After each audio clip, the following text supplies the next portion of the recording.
Well, welcome everyone. It's good to be with you. My daughter Ani wanted to come say hi and see what her dad does on Sunday evenings. And so I thought it'd be sweet just to have her just for a moment. So you want to say hi to everyone? Hello. Yeah, you can give a big wave. Okay, good. All right. Daddy loves you, sweetie. I love you too. Okay, you be a big sleeper for Mom, okay? Okay. Daddy, this comes to me. So, hi. Good night, sweetie. Good night, Daddy. Okay, bye-bye. Well, welcome everyone. Thank you all for joining me. Why are there balloons? Well, they're just setting off balloons. They're just saying that they're enjoying being here. No. Okay, see ya. So welcome everyone. See a lot of people, Rayla and Christopher and Tatiana, Connie, Jay. Let's see who else here. Dawn, Lynn, Lisa, Barbara, Catherine. So welcome. Hello, Butch and Rhonda and Suzanne as well. So good to see you all. You better go to sleep with Mommy, okay? I am. Okay, Daddy loves you. Nighty night. Oh, good night. Good night. So, anyways, it's good to be here, and I have a lot of things I would like to speak about tonight.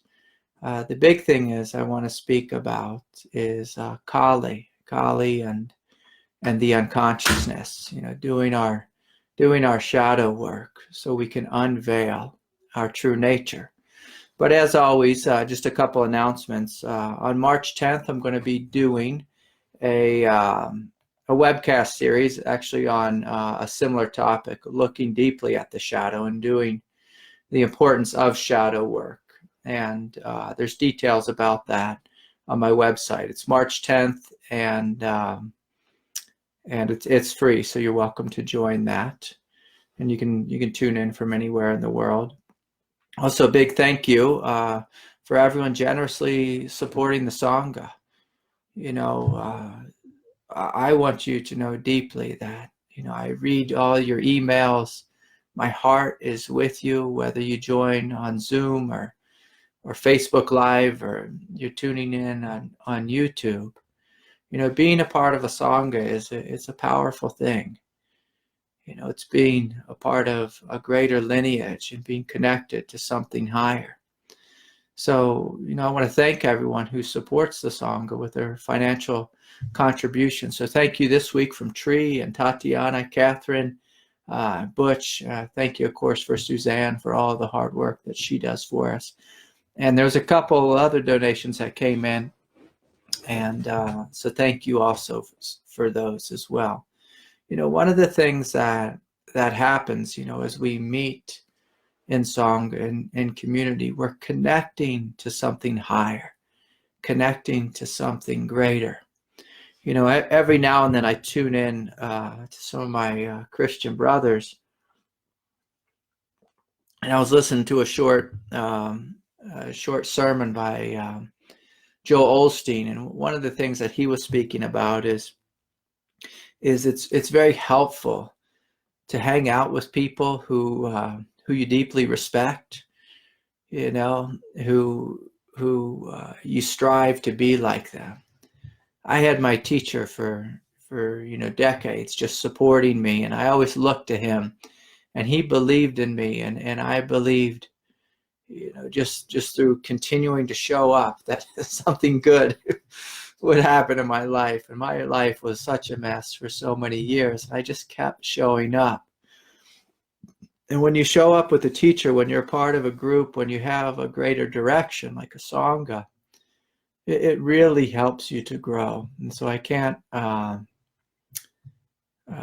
you know, it's important to deeply value this community. So one of the things Joel Osteen was saying, you know, I thought it was really funny. He said, you know, if you want to go high, you know, start hanging out with some eagles. It's good to have some eagles in your life. He said, most of us, though, hang out with chickens. And so if we hang out with chickens, probably not going to go anywhere in the world. We're just going to do what chickens do. If you ever hung out with chickens, they don't do much. They kind of just walk around in circles, pecking at grasshoppers and, you know, just walking around their pen or whatever it is.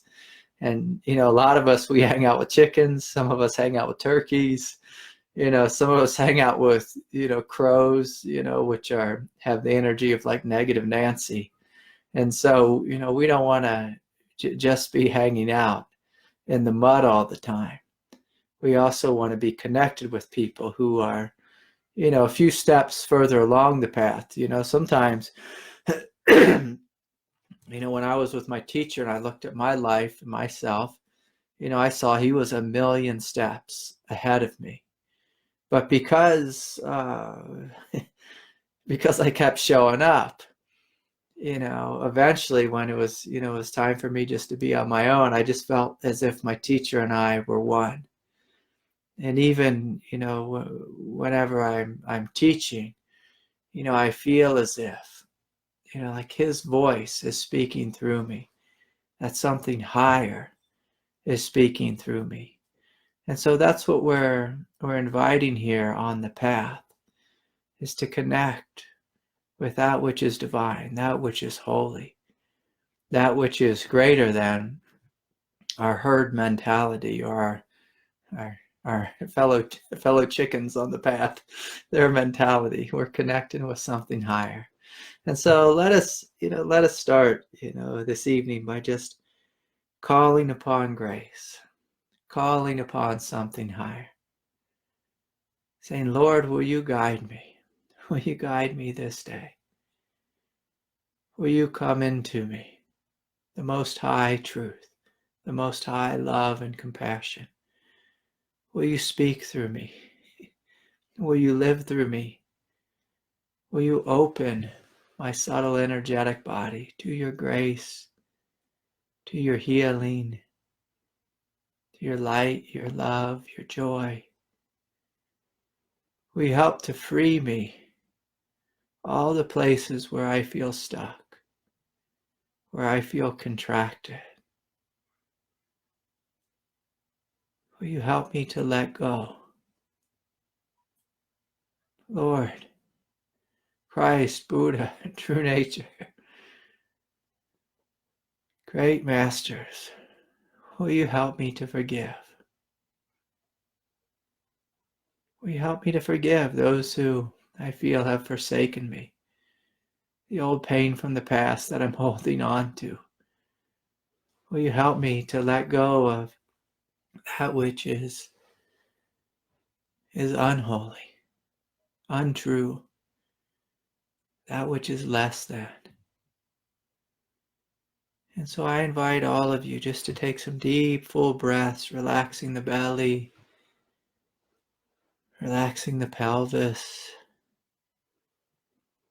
and just inviting this descent of grace to come down into the body, to wake you up, to wake you up, to invigorate you with the highest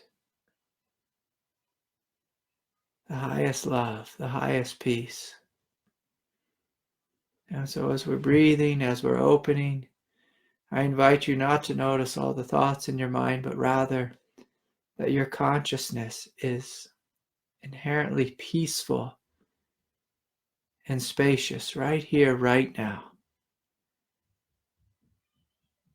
Right here, right now. So we're feeling into the silence, the stillness of our nature. We're opening to that which is beyond thought, beyond mind. We're letting go of that which is heavy and that which is confused, that which is grief-stricken. And we're opening to something greater. Something greater. And so I invite you to feel this gentle stream of love in your heart. Gentle relaxation in the belly. Feel your feet on the floor, feeling yourself rooted and grounded. And we're just opening to the Most High. And just receiving what's here. Receiving your goodness, your true nature. And this greater transmission of grace from above. From above. So yes. Welcome everyone. And so I see a couple people joined a little bit late. I see Ivy and Tony and Neil and Michelle and looks like Andrea, if I said your name correctly. So welcome everyone. And please know if you're tuning in later in the future, like on YouTube, my heart is with your heart. I'm connected with you. The Most High is connected with you. We are all children of the Most High. Often we forget that here on planet Earth. We get really confused, incredibly confused at life here on planet Earth. Excuse me. And so I would like to speak this evening about Kali, Mother Kali. And for most of us, when we come to planet Earth, we have this experience of just getting beat up. You know, some of us, it's before we've even come out of the womb, we feel beat up. We feel beat up because our parents were addicts, or they were busy, or they were stressed out, or some of our parents, you know, because they had their own pain and frustrations, they didn't necessarily want a child. They weren't ready to have a child. And it can be brutal for many of us, you know, to be this incredibly divine soul. You know, the Buddha called this our original nature. Our original nature is good. It's like what we are is basically light, peace, intelligence, awareness, love. You know, this luminous radiance is what we are. And as we are born into this world, you know, sometimes the womb that we are that we come down into, they're not ready for us. Hell, they're not ready for their own life. And so, you know, we come to this world and excuse me, immediately we're getting assaulted. Like our sensitive divine nature is being assaulted. And the thing about, you know, living here on planet Earth is we have to be tough. We have to be incredibly tough, you know, to live here on planet Earth. It can be just brutal what so many of us go through.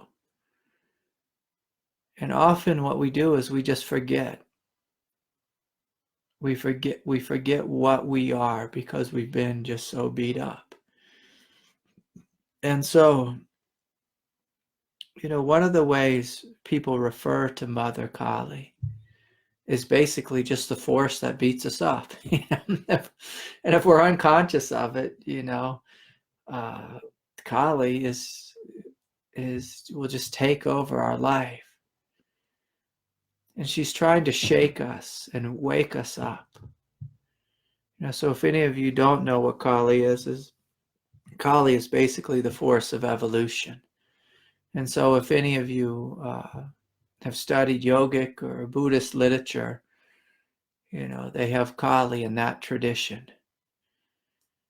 You know, in fact, in the Thangka behind me, there's this, you know, just flaming force of Kali. And in one hand, you know, she has this sword, these knives, these daggers, and she's basically cutting off the head of anything that we're attached to. And the imagery can be quite gruesome. Earlier today, I had this T-shirt on with Kali, and she had like severed heads in one hand, and the Tonka behind me, Kali's holding, like a head that's like chopped in half, and just like a brain there that's, just oozing with blood. And it can seem just wild and crazy, this this very archaic imagery. But in a real sense, what evolution is doing is evolution is burning up, is destroying anything that we're attached to, anything that is less than our highest. It's a force that's continually inviting us into something greater. And in the Tonka behind me, Kali has, like flaming hair. She has all these skulls, like skull jewelry all throughout her hair and all over her body, around her waist. But in her hand is the Vajra sword, the sword of wisdom. It's through wisdom that we let go of the old. So if you can imagine like toxic people in your life, Kali is the force that, at some point says, hell no, I've had enough. I'm getting out of this relationship. I'm being done with this. I'm no longer allowing them to abuse me or take advantage of me. I'm moving forward in my life. So she gets out her sword and she cuts. She cuts people out of her life. People who, like we were speaking about in the beginning, are chickens. If we're surrounded with a bunch of chickens, sometimes we need to get out the sword. And it doesn't mean, we have to go and, attack those individuals. But what we're cutting is we're severing our energetic ties to those individuals, our karmic chains. So many of us, we literally feel these karmic chains. My teacher used to tell me this, and he said, Craig, I see your energy is all spread out all over the place. You have people pulling on you in every direction. You need to cut some of those chains. And he'd get out these big, scissors. They were like his light scissors, and by light scissors, I mean, it's like made out of light. And he would just cut these chains, just all the places where these people had attached themselves to my consciousness and where my unconsciousness had attached myself to them. And I would start to feel this freedom and like this weight lifting from me as he would cut the chains. And then oftentimes, because of habit, because of foolishness, because of herd mentality within myself, I would go and get involved with these same people again. And I'd come back to my teacher and he'd say, why do you look so worn out? What's going on with you, Craig? I said, well, I've been hanging out with those old friends again. And he's like, what are you doing? Let's cut the chains again.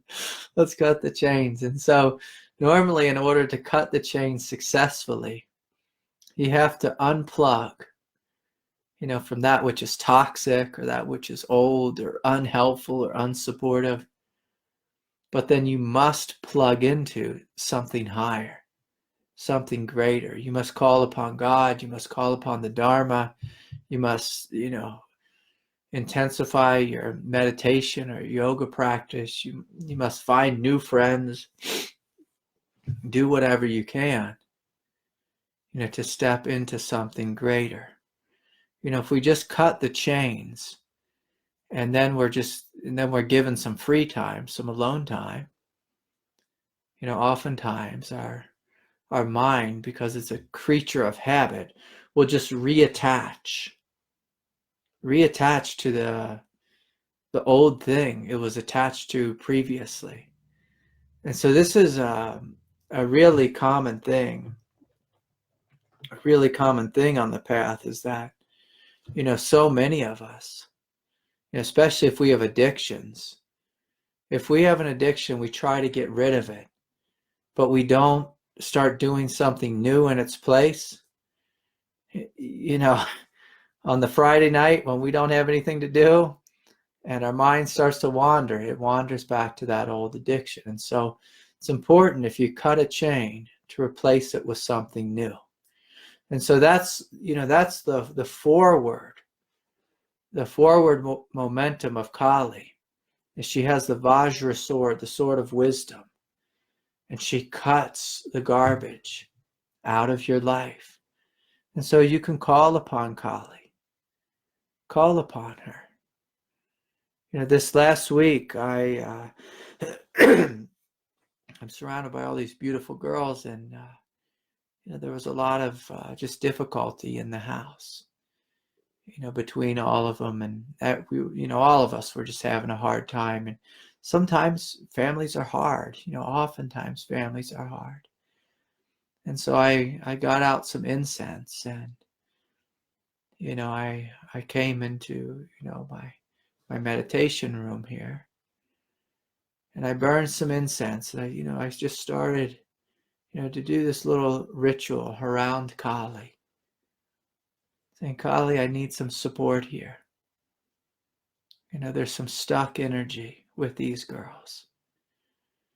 And so it was like a couple hours later, everyone was at each other's throats. And I thought, oh boy, what did I ask for? But oftentimes what Kali does is she brings up everything into the light. She brings up emotions. She brings up our shadow. She brings up our pain and our frustrations. She brings up our disturbing or distorted thoughts. And she brings it into the light of awareness. That's, the first thing she does. And so I came back and I did another little ritual. And I was doing this little ritual, I looked right above, I was looking at the Thangka there, and the Thangka, it's so intricate. That's what I love about Tibetan Buddhist Thangkas. And as I was looking, I realized something that I had never seen before, that Kali has this third eye and crown chakra lit up, this orb of light just floating right here, right above her forehead. And I was just staring at the Thangkas, saying, oh, look. You can see that despite all the flames, all the hell that's all around her, all the bodies, that are being cut in half and this and that there's this divinity, this wisdom, this connection with heaven. And I saw that as I was doing the ritual the second time. My heart really lit up, and it was a gentle reminder that Kali is intelligent. The destruction is not just for, it's not just meaningless, chaotic destruction. That would be foolishness, She's helping bring all the hell realms within you into the light. All the places where you're distorted thinking. She brings it into the light. Brings it into the light. So that it can be seen and then released. And so there was all this emotion in my house this week. And then this funny thing happened. On Saturday evening, there was a great deal of forgiveness that was spontaneous. My wife asked me, she said, I would like us all to go to church tomorrow. And I looked at her, I was really surprised, because I'm really easy. I'll go to any church, and I grew up Catholic. I love the Catholic Church, despite all the craziness that's going on with the priests and this and that. I still, when I walk into a Catholic church, my heart just bursts with love. And I said, yeah, okay, let's go. And so we walked into the cathedral this morning. I just felt such love, such healing energy. The energies of peace, of forgiveness, of reconciliation. And I felt this love just come over the family. All this love, this healing grace. if it came from me that, hey, everyone, I think we should go to church, they probably all would have revolted and thought I was crazy. But this grace came from Kali. And so first, she gets out the sword. She brings out the fire. And she does that because she's trying to bring everything into awareness. She doesn't like to mess around. She's bringing it up to be healed, to be forgiven. It's hard to grow and evolve on the path if we don't have any Kali energy. But what she takes us to is not hell. She takes us through hell and into heaven. And into heaven. And to be honest, it's not really hell that she takes us through. She takes us through. She takes us through the realm of evolution. And this is good because we could all grow. All of us, no matter how enlightened we think we are, all of us can grow. All of us. Now, many individuals on the path, they feel the force of Kali and they get exhausted by her. One of the main reasons they get exhausted is because they're not fully connected to God, to grace, to the absolute silence and stillness which is here, because they're not connected to true nature.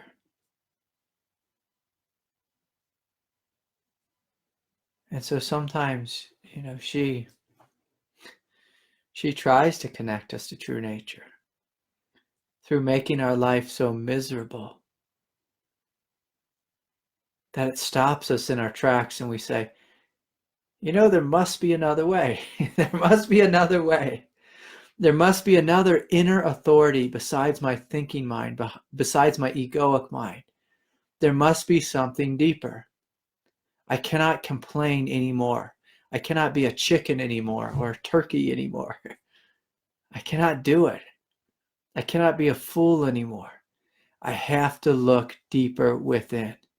Sometimes Kali forces us. She makes our life such a living hell that she forces us to dig deep, to snap out of our habitual nature. So many of us, if we ever look at our thought stream, and then we looked at our parents' thought stream, we'll see it's the same thought stream. It's just a repetition of their consciousness.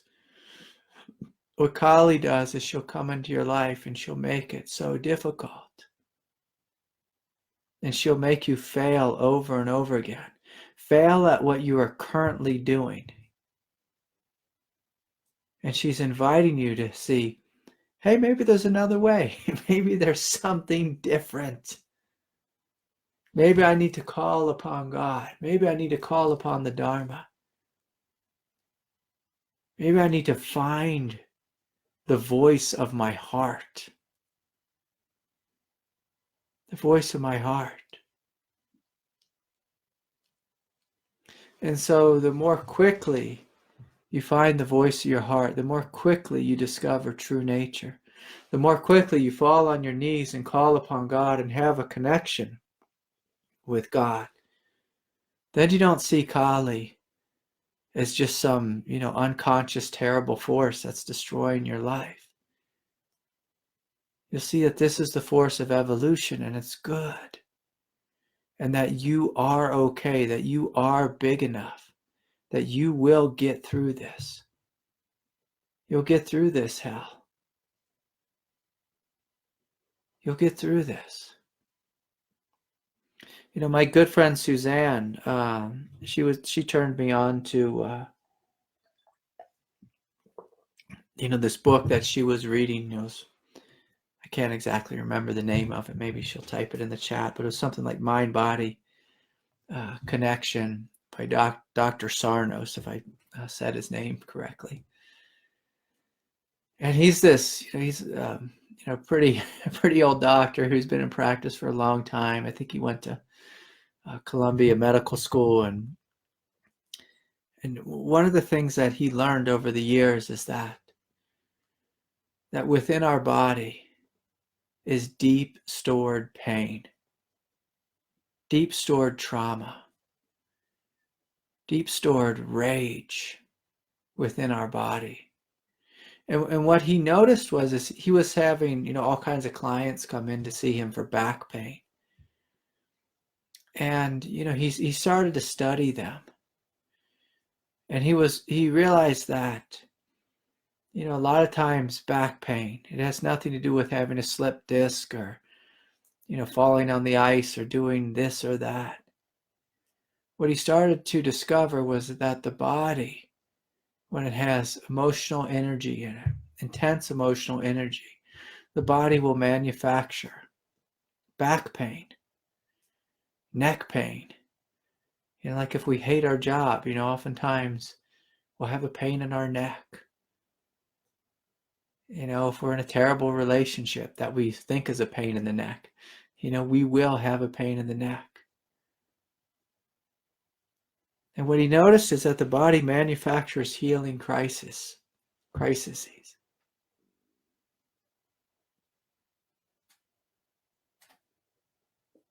It manufactures pain. And it's a very confusing thing for many of us. Because what we do oftentimes is then we just focus on the pain, the physical pain, and we start taking painkillers and just going back and forth to this doctor and that doctor. And he said that one of the reasons our mind manufactures pain is because it knows that if we face the anger or the rage within us, that there's a good chance, if that rage comes out too quickly, we'll do something crazy, like get a divorce or quit our job or, tell someone to, go get bent or whatever it is. And that's dangerous. That's dangerous for our tribal consciousness, for us to speak the truth of the rage that's within us. And so what our body does, to kind of mask the rage, to mask the pain, is to give ourselves something busy, to busy our minds with. Like back pain, it's like a distraction. And so what he found was he started just teaching people about this, that there was this rage within. And if they began to face the rage, communicate with the rage, admit that they were actually angry, you're just admitting that they were angry. All of a sudden, clients who were told by many doctors they needed back surgery no longer needed back surgery. They started to become, the pain started to lift. It started to lift. And basically what he was inviting them to look at was their shadow. When we look at our shadow clearly and open-heartedly, and we're stepping out of tribal consciousness, and then our body doesn't have to respond in a tribal way.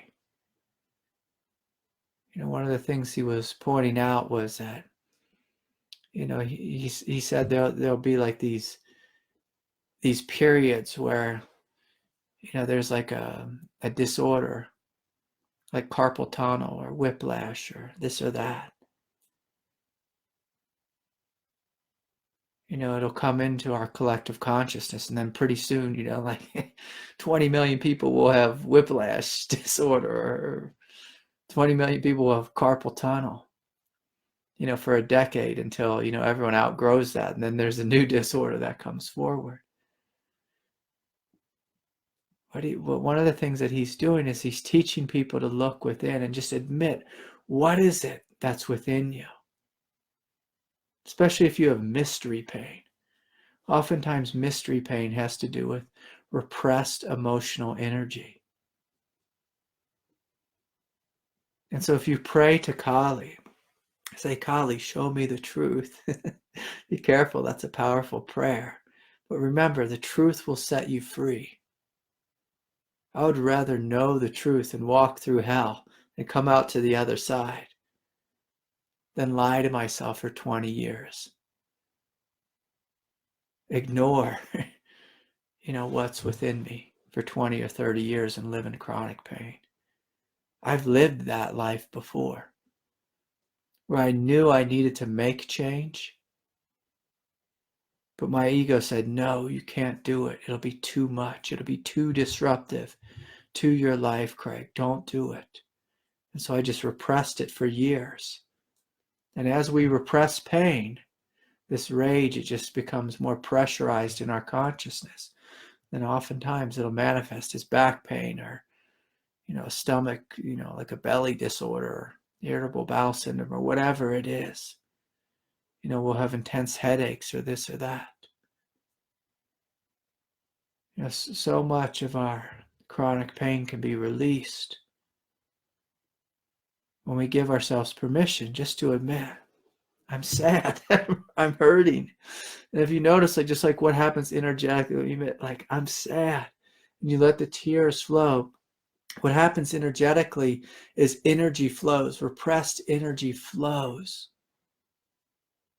and it empties out of you.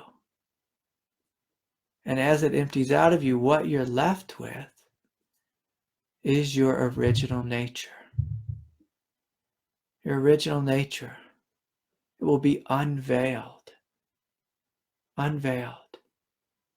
But what our shadow does is our shadow veils our true nature. Our pain,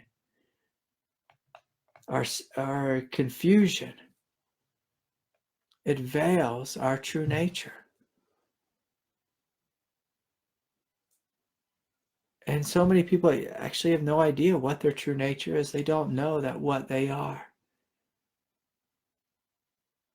is a light being. Literally, a light being. You are an angelic presence. That's what you are. You are a light being. Unfortunately, so many of us on the path, we have this faith that I'm a light being, and so we just keep trying to, just forget about our humanity and get to heaven. And if you follow that kind of spirituality, you will have glimpses of heaven, but they won't last. If you want your true nature to be unveiled in a more permanent and abiding way, you must uncover the shadow. You must uncover that which is burying the love and the goodness, the divinity of your heart. You must do your healing work. You must forgive and let go. You must, maybe it means admitting, I'm really angry at my father. I thought I could just meditate it away. But I'm realizing there's anger here. Perhaps I need to do some deeper work. A lot of people try to forgive someone first before they acknowledge how much pain the person put them through, the aggressor. In order to truly forgive and let go, we can't just say, I forgive you. We must acknowledge that there's a human being here that suffered, that felt the abuse, that received the blows. We must give ourselves permission to grieve and cry and admit, I'm infuriated by what happened. That's the first step of forgiveness. After you've admitted and acknowledged and actually felt what's within you and helped those energies to release and empty out of you, then what you'll notice is your true nature will be there shining, and true nature just happily forgives. It's like, oh yeah, I can forgive them. I'm ready to be done with them. I'm ready to not think about them anymore and just cut them loose. That's really what forgiveness is cutting someone loose. Breaking those karmic chains, letting go of them. Doesn't mean that you think that what they said was correct or right. Correct or right. And so, anyways, we have a couple questions here. So someone is asking, Lynn is asking, Craig, what about osteoporosis? Yes, of course, there absolutely are real difficulties within the body. There absolutely are. But it's important to look at, like how does osteoporosis, how does it manifest in you? For a lot of people who have arthritis, a lot of times arthritis, if you feel into the energy of arthritis, it's inflamed energy. I think osteoporosis can be the same too. We have inflamed energy within us. And so a good question is there anything I'm inflamed about? Is there anything I've ignored or denied throughout my life? Does my husband or wife make me inflamed? Do they make me feel inflamed? Do I have anything inflamed from childhood? Is there any place within me where I feel wronged? And please do not take this teaching the wrong way. Sometimes with, like you create your own reality kind of teachings, it's easy for us to feel as if, a spiritual teacher is blaming us for being sick or acting like our real disease or real disorder isn't real. I'm not saying that, but it's worthy of investigation. It's worthy of looking at it yourself. So Suzanne, she typed it out. It's Dr. John Sarno, Sarno, The Divided Mind is his newest book. That's the name of it. And so it's worth checking out. There's some YouTube footage of him too. You can just click around and see. But he's one of those guys who's been around forever. And when a doctor's been in the field for 30 or 40 years, and they start seeing that that people are given surgery for back pain and it doesn't help them, or they're given painkillers and it just doesn't help, and he starts looking and trying something new, and then spends a couple decades trying something new and is starting to have miraculous results, it's worth checking out. So much of the pain in our body is repressed emotion. I'm not saying all, but so much. If you have a broken leg, you're probably going to feel pain in that bone. Of course there's real life illnesses and viruses and this and that. But I always like to look outside the box. There's what like modern medicine tells us. There's what the collective consciousness tells us. But I like to look at who's actually thinking differently.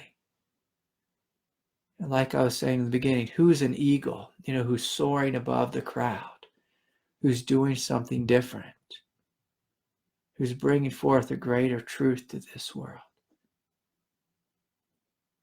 And listening to those individuals, following them, seeing if they have anything to offer.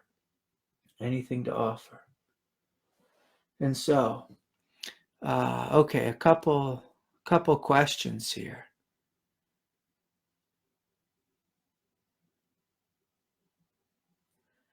Here's a good question that I can kind of relate to this.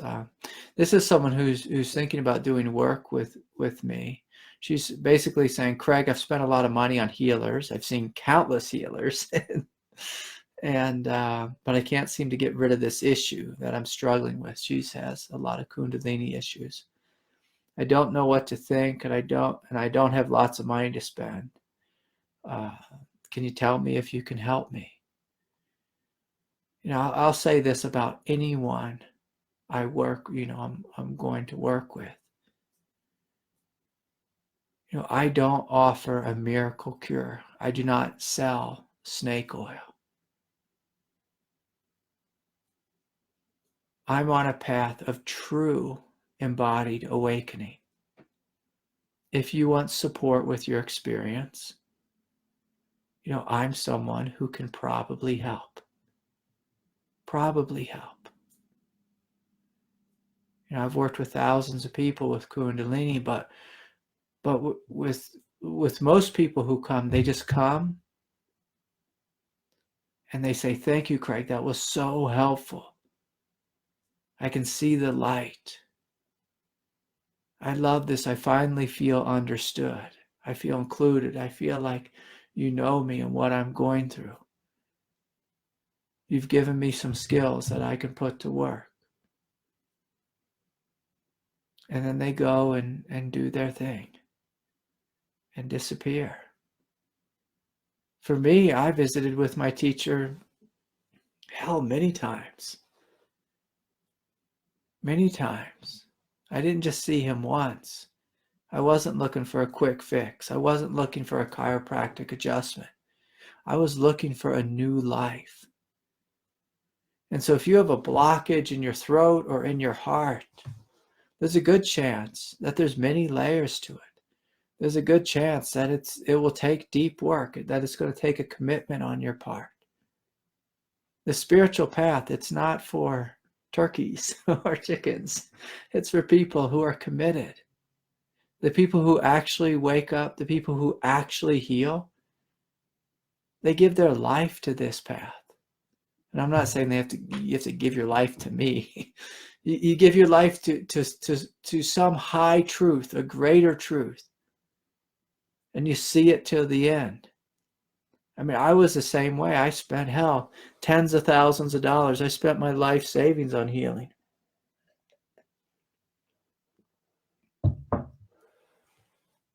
I once felt broken. I felt confused. I felt like a train wreck. My energy was all over the place. I couldn't sleep. I was having panic attacks. I had so much energy in my body. I was having seizures, and it was just crazy and wild. It's absolutely crazy. It was so intense, the headaches, the heat, it was so disorienting. I didn't just go to my teacher one time. He helped me over a period of years.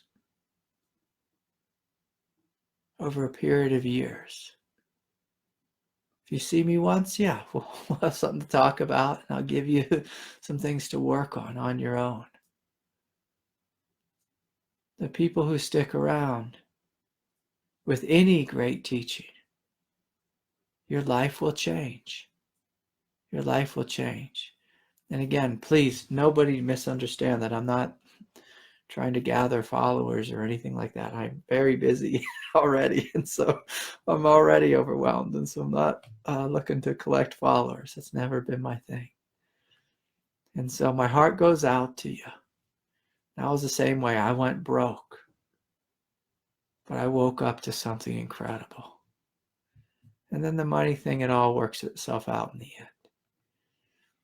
It all works itself out. Kali has a lot to do with money. Sometimes she takes all your money away, and she asks you, you're broke, you're defeated, you're at the end of your rope. Do you still know you are God?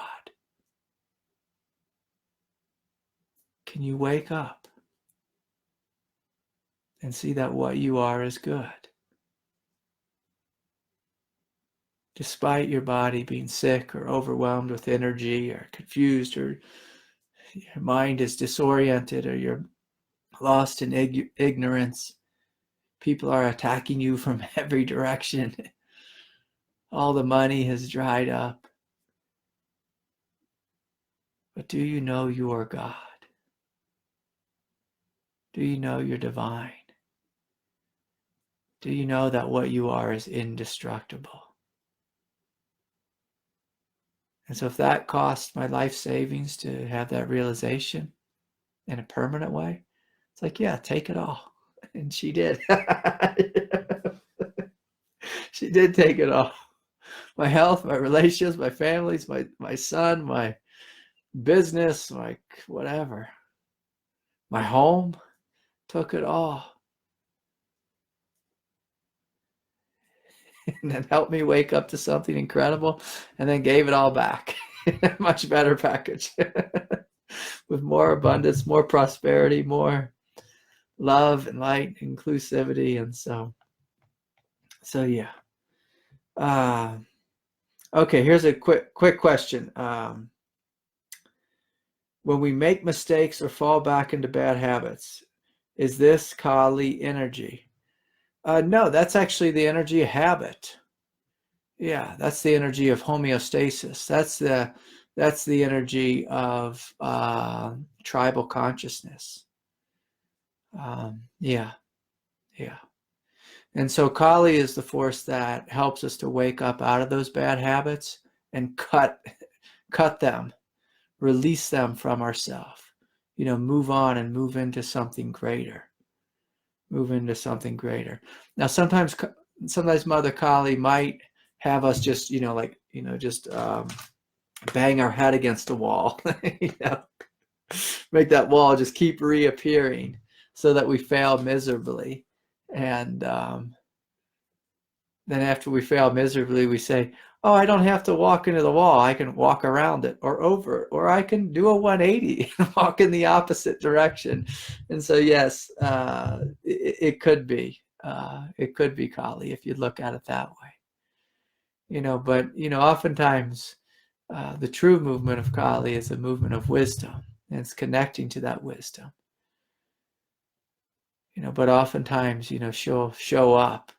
One of the things that she does is sometimes there's a funny joke is if, maybe it's not so funny, if you're in a terrible relationship and you leave the person, oftentimes Kali will bring another terrible relationship, right back to you.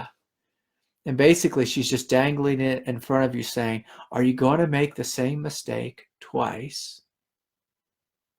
And follow your habit, follow your conditioning, follow your, whatever part of your mind or your ego is having you, do this repetitive behavior where you're attracting toxic relationships. Or are you going to listen to your heart? Are you going to find your innate intelligence? Are you going to listen to that little voice inside that says, this guy seems like kind of like the last one. Maybe I should go in the opposite direction. Are you going to listen to the truth? Listen to the truth. And so anyways, okay, let's see. I have one more question here. Let's see if I can get this one in. Hello, Craig. 4 years ago, I suffered from a psychotic episode that landed me in the hospital for 2 weeks. During that time, I was tormented by weird thoughts about my childhood. Since then, I suffer from depression and anxiety. It is getting better with new medication that is prescribed. Okay, so sometimes medication is helpful. That's good.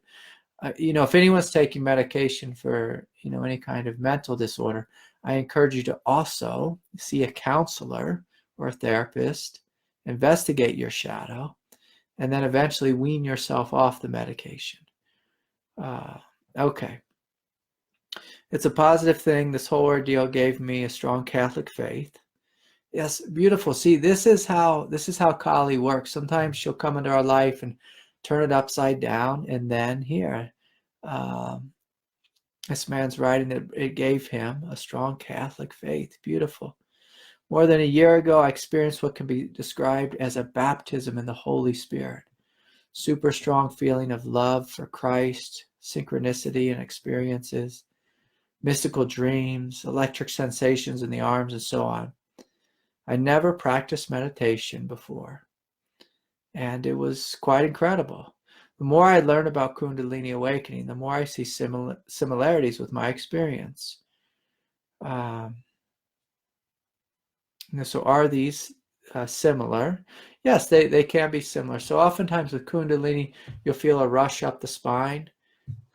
sometimes when you come into like this, to like Christ consciousness or Holy Spirit consciousness, you'll feel a rush of energy coming into you, a rush of light, of holiness, of divinity. Kundalini can be the same way. You can feel a rush of divinity flood the body, and there can be all kinds of feelings, throughout the body. Absolutely. Okay, then he goes on to say, I have a blockage that I feel physically and my throat chakra, which impairs my speech. Where I seek help is in my professional life. I find it difficult to work at my current job. Concentration is difficult, and I have memory issues. I'm considering a career change, but do not want to drag my problems with me. What do you think, Craig? Boy, this is a big question, Felipe. Something like this, if it was a career change thing, one of the things that I'd encourage you to do is to try to meet with me, and we can spend an hour going deeply into this, or meet with someone else good who you trust. We don't want to do a career change just on a quick response to a question on a webcast. But the thing I'll leave you with, Felipe, is in regards to your throat chakra. Oftentimes in our throat chakra, we'll have a lot of confusion there. And in our throat chakra, we have oftentimes confusion in a judgmental way, like, should I do this? Should I do that? Will this be good? Will this be bad? If you can give yourself permission just to let some of that go and just drop down deep into your heart and simply ask your heart, is it true that I should stay at this job? Is this the best place for me? Is there something that would be higher or greater or better for me? What would I rather be doing in the depth of my being? What feels in alignment with my gifts, with my truth?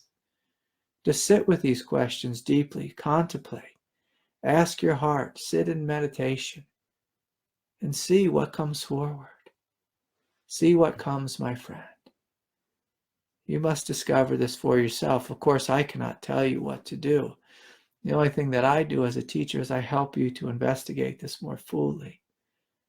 And so many of us in life, we come up with these questions of what should I do? How shall I respond? What is the Most High?